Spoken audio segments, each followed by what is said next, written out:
Pada momen tertentu, suami atau istri yang telah berwudu tidak sengaja bersentuhan dengan pasangannya.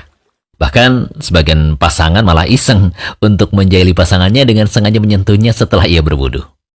Nah, bagaimana pembahasan fikih akan hal ini? Simak pembahasan kami berikut. Mengenai masalah lelaki menyentuh wanita, apakah membatalkan wudu atau tidak? Ini terjadi ikhtilaf di antara para ulama madhab. Sebagian ulama berpendapat hal tersebut membatalkan wudu secara mutlak. Sebagian ulama juga berpendapat hal itu tidak membatalkan wudu sama sekali. Ada juga ulama yang berpendapat hal itu membatalkan wudu jika menyentuhnya dengan disertai syahwat. Semua pihak memiliki dalil pendukung Al-Quran dan As-Sunnah dari pendapat yang dipegang. Dan tentu setiap mujtahid akan mendapatkan pahala dari ijtihadnya tersebut.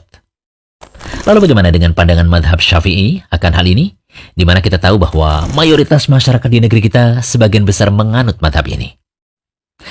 Perlu diketahui bahwa ulama madhab Syafi'i menyatakan bahwa bersentuhan antara laki-laki dan perempuan yang bukan mahram membatalkan wudu, walaupun bersentuhan itu terjadi tanpa syahwat.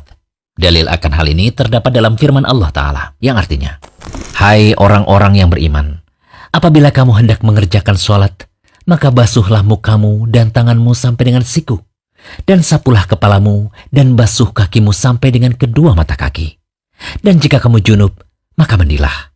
Dan jika kamu sakit, atau dalam perjalanan, atau kembali dari tempat buang air atau kakus, atau menyentuh perempuan, lalu kamu tidak memperoleh air, maka bertayamumlah dengan tanah yang baik atau bersih. Sapulah mukamu dan tanganmu dengan tanah itu.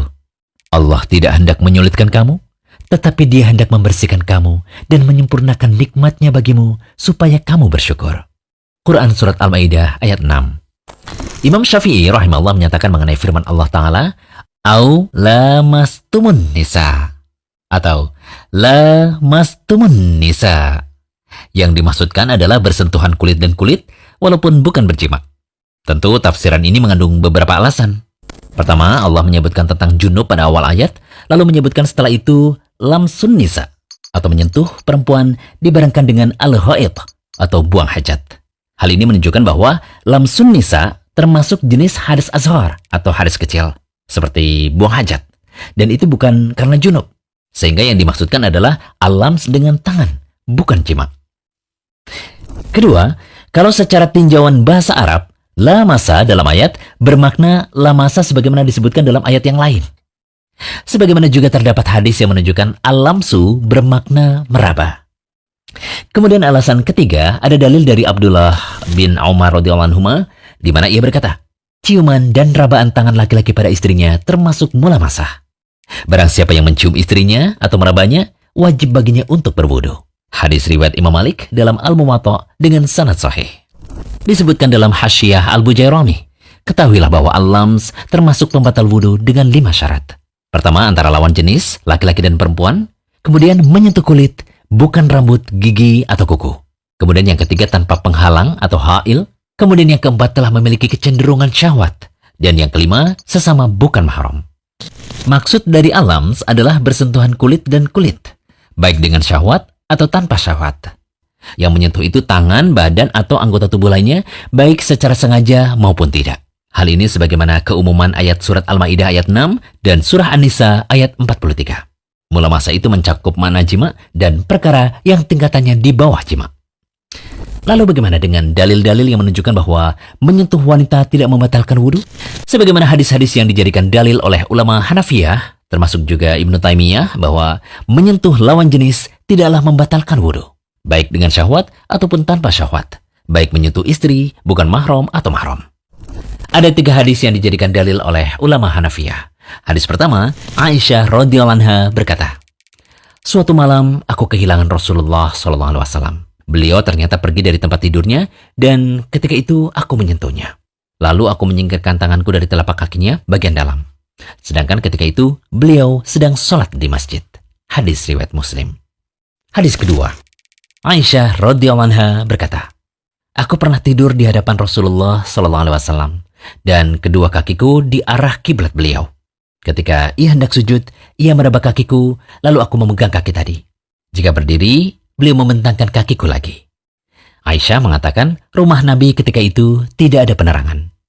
Hadis riwayat Bukhari dan Muslim. Kemudian hadis ketiga, Aisyah radhiyallahu anha berkata, Nabi Shallallahu Alaihi Wasallam pernah mencium sebagian istri beliau. Kemudian beliau pergi sholat tanpa mengulangi wudunya lagi. Hadis riwayat Ahmad, Abu Daud, Tirmidzi, Ibnu Majah. Imam Bukhari mendoifkan hadis ini.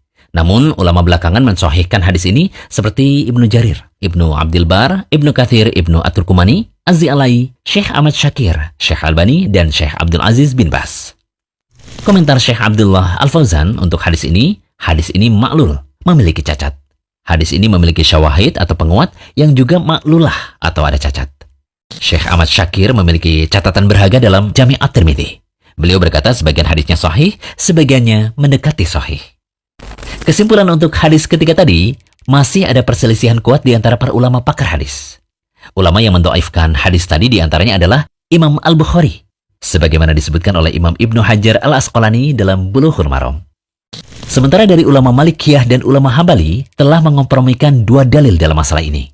Kesimpulan mereka adalah menyentuh wanita termasuk pembatal wudhu jika bersentuhan kulit dengan kulit disertai syahwat. Itulah yang dimaksudkan dalam ayat yang mulia. Adapun jika bersentuhan kulit dan kulit tanpa syahwat tidaklah membatalkan wudhu sebagaimana dua hadis dari Aisyah, hadis pertama dan kedua yang kami sebutkan tadi. Lalu mana pendapat terkuat dari masalah ini? Yang lebih hati-hati adalah pendapat yang berpegang pada zahir Al-Quran, yaitu menyentuh lawan jenis atau bukan mahram termasuk pembatal wudhu. Adapun hadis Aisyah yang menyebutkan Nabi SAW dan Aisyah saling bersentuhan adalah dengan adanya hail atau penghalang. Itulah yang dimaksud Ghamazani, yaitu meraba dengan adanya penghalang atau hail. Karena umumnya orang yang tidur pasti ada penghalang atau hailnya. Baik, semoga pembahasan ini bisa menambah wawasan kaum muslimin sekalian ya. Dan tidak bingung lagi ketika menemui permasalahan akan batalnya wudhu ketika menyentuh lawan jenis.